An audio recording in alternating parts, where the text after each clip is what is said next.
Assalamualaikum warahmatullahi wabarakatuh. Kali ini saya akan menjelaskan tentang khalifah pertama, yaitu Abu Bakar As-Siddiq. Abu Bakar As-Siddiq adalah salah satu sahabat utama Nabi Muhammad SAW dan termasuk dalam golongan awal pemeluk agama Islam, atau bisa dibilang as-sabiqunal awalun. Ia juga menjadi khalifah pertama sepeninggal Nabi. Setelah Nabi wafat, Abu Bakar meneruskan perjuangan memimpin umat Islam. Abu Bakar As-Siddiq menjadi khalifah pada tahun 632 atau 11 Hijriah sampai 13 Hijriah di Madinah. Abu Bakar As-Siddiq memiliki nama asli Abdullah bin Abu Quhafah. Nabi Muhammad SAW memberi gelar As-Siddiq karena ia selalu membenarkan apa yang dikatakan oleh Rasulullah SAW, dan ia juga membenarkan peristiwa Isra Mi'raj yang diceritakan Nabi kepada para pengikutnya. Dan As-Siddiq itu artinya adalah membenarkan, sehingga lebih dikenal dengan nama Abu Bakar As-Siddiq. Abu Bakar As-Siddiq, beliau juga merupakan orang yang paling dipercayai atau dekat dengan Rasulullah. Beliau selalu mendampingi Rasulullah selama berdakwah dan mempercayakan Abu Bakar untuk menggantikan Rasulullah SAW menjadi imam sholat, dan juga Rasulullah menikahkan putrinya Abu Bakar, yaitu Aisyah.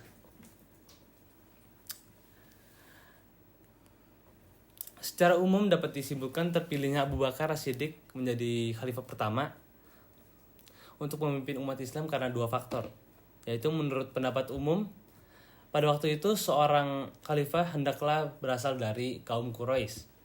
Dan yang kedua, kaum muslimin berpendapat bahwa Abu Bakar As-Siddiq radhiyallahu an memiliki beberapa keutamaan, yaitu sebagai berikut. Yang pertama, sahabat yang pertama-tama masuk Islam dan termasuk golongan awal atau as-sabiqunal awalun. Yang kedua, sahabat yang selalu paling awal dan memecahai ajaran yang dibawa oleh Rasulullah SAW. Yang ketiga, sahabat yang pertama kali mempercayai dan membenarkan peristiwa Isra Mi'raj pada saat orang-orang masih meragukan Rasulullah. Yang keempat, sahabat yang paling setia menemani dan melindungi Rasulullah SAW selama berdakwah. Dan yang kelima, sahabat yang rela memberikan seluruh hartanya untuk kepentingan Islam. Dan yang terakhir, sahabat yang dipercaya oleh Rasulullah SAW untuk menjadi imam ketika beliau sedang sakit. Abu Bakar menjadi khalifah selama 2 tahun dan sudah mempunyai beberapa kebijakan dan strategi ketika memimpin. Di antara lain, yang pertama, memerangi kaum murtad. Abu Bakar As-Siddiq memerangi beberapa suku yang menyatakan murtad atau membangkang kepada khalifah karena bisa menyebabkan perpecahan agama atau umat Islam. Usaha memerangi kaum murtad, kaum muslimin juga terlibat dalam peperangan terbesar yang dikenal dengan Perang Yamamah dengan gemilang terbesar yang dikenal dengan Perang Yamamah dan berhasil dimenangkan oleh kaum muslimin dengan gemilang, sehingga umat Islam berhasil memperoleh kembali kesatuan di seluruh Jazirah Arab. Serangkaian perang yang dilakukan kaum muslimin dalam memerangi kaum murtad disebut Perang Ridha. Yang kedua, ada memberantas nabi palsu. Abu Bakar As-Siddiq sempat mengalami kesulitan setelah meninggalnya Rasulullah SAW karena timbul beberapa golongan yang membangkang khalifah. Salah satunya golongan orang yang menjadi nabi palsu. Di antara lain ada Musailamah Al-Kadzab dari Bani Hanifah di Yamamah. Yang kedua ada Sajjah bin Tamimiyah dari Bani Tamimi yang akhirnya menikah dengan Musailamah Al-Kadzab. Yang ketiga, Tulaihah bin Khuwailid Al-Asadi dari Bani As'ad. Yang terakhir, Al-Aswad Al-Ansi dari Yaman. Lalu setelah dimusyawarahkan dengan para sahabat, Abu Bakar As-Siddiq membentuk 11 pasukan untuk memerangi nabi palsu tersebut. Dan alhasil dari ke-11 pasukan tersebut, uh,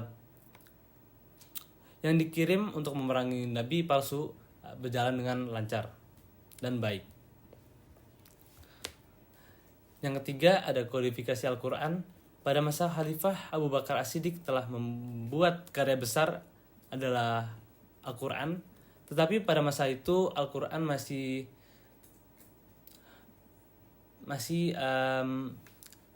berserakan di berbagai tempat. Usaha ini diusulkan oleh Umar bin Khattab karena beberapa hal. Ada 3. Banyak sahabat yang hafal Al-Quran gugur pada peperangan ketika memerangi kaum murtad. Dan kedua, ayat Al-Quran yang ditulis pada kulit kurma, batu-batu dan kayu sudah banyak yang rusak sehingga perlu penyelamatan. Pembukuan Al-Quran ini juga mempunyai tujuan agar dapat dijadikan pedoman bagi umat Islam sepanjang masa sampai saat ini. Dan yang keempat, perluasan dakwah Islam. Setelah situasi politik masyarakat Islam dirasa stabil, Abu Bakar As-Siddiq mulai mendakwahkan Islam ke wilayah yang lebih luas lagi. Dan akhir hayat Abu Bakar As-Siddiq, setelah Abu Bakar As-Siddiq memerintah selama 2 tahun 3 bulan, Abu Bakar As-Siddiq radhiyallahu an jatuh sakit dan Abu Bakar merasa perlu untuk menunjuk penggantinya nanti untuk menghindari perpecahan umat Islam. Lalu Abu Bakar As-Siddiq menunjuk Umar bin Khattab untuk menggantinya setelah Abu Bakar As-Siddiq setelah beliau meninggal nanti. Hal itu sudah dimusyawarahkan dengan para sahabat yang lain dan mereka menyetujui hal tersebut. Dan lalu Abu Bakar akhirnya meninggal dunia pada Senin 23 Agustus atau 21 Jumadil Akhir tahun 13 Hijriah atau 634 Masehi. Abu Bakar As-Siddiq memerintah selama 2 tahun 3 bulan yaitu 11 Hijriah sampai 13 Hijriah atau 632 Masehi sampai 634 Masehi. Lalu Abu Bakar As-Siddiq dimakamkan di Masjid Nabawi di samping makam Rasulullah sallallahu alaihi wasallam. Sekian dari saya, wabillahi taufiq wal hidayah. Wassalamualaikum warahmatullahi wabarakatuh.